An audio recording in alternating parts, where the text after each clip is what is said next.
और ये शिविर जो 8 तारीख को लगने जा रही है, यह अखंड भी रहेगी और खंडित भी रहेगी, और ये 13 दिन की होगी। एक ही समय पर शुरू होगा।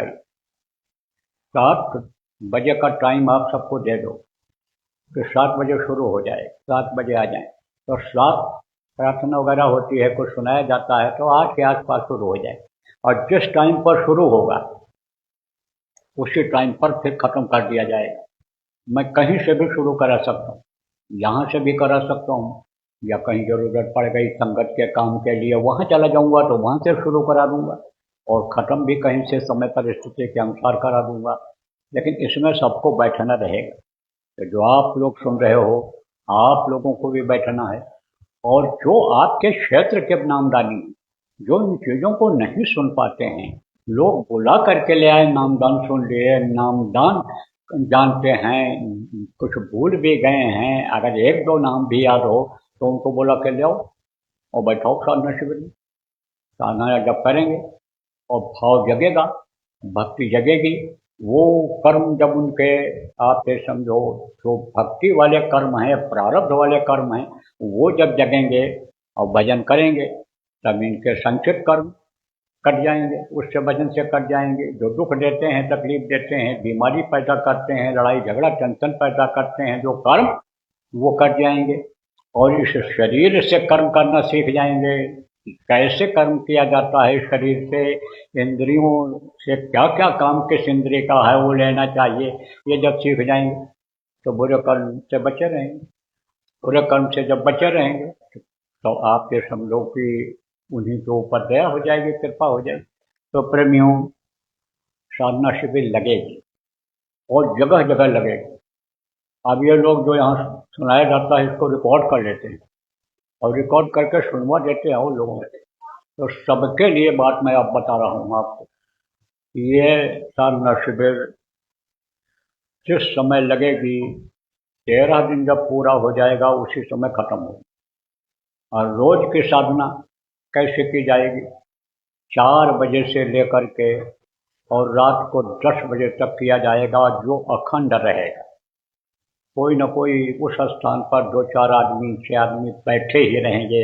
जहाँ जैसे संख्या है उस हिसाब से 100, 200, 500 भी बैठे रह सकते हैं, वहाँ पर यानी बैठे ही रहेंगे।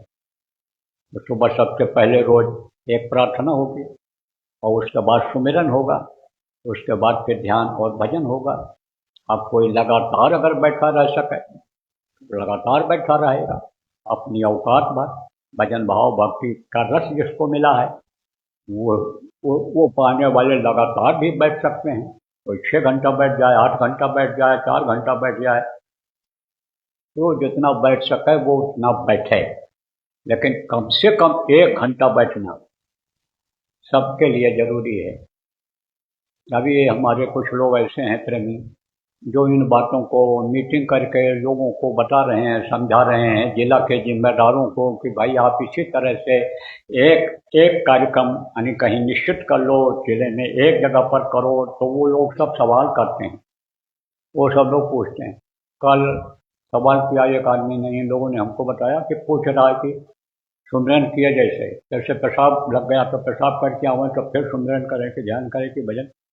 तो भैया, ये 1 घंटा तो आराम से स्वस्थ आदमी पेशाब को रोक सकता है। और अगर जल्दी जल्दी होता है तो उसका 2 कारण है।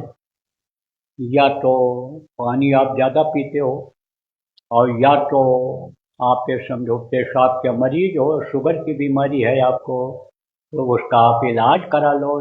नहीं इलाज करा रहे हो तो आप घर में ही बैठ करके करो। साधना शिविर में जाओ क्यों?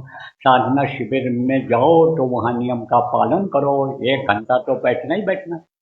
अब घर में भी जहाँ समझो बहुत कम लोग हैं, किसी किसी जगहों पर बहुत कम लोग हैं, तो वहाँ पर तो आप समझो कि अपने अपने घर में कर लो।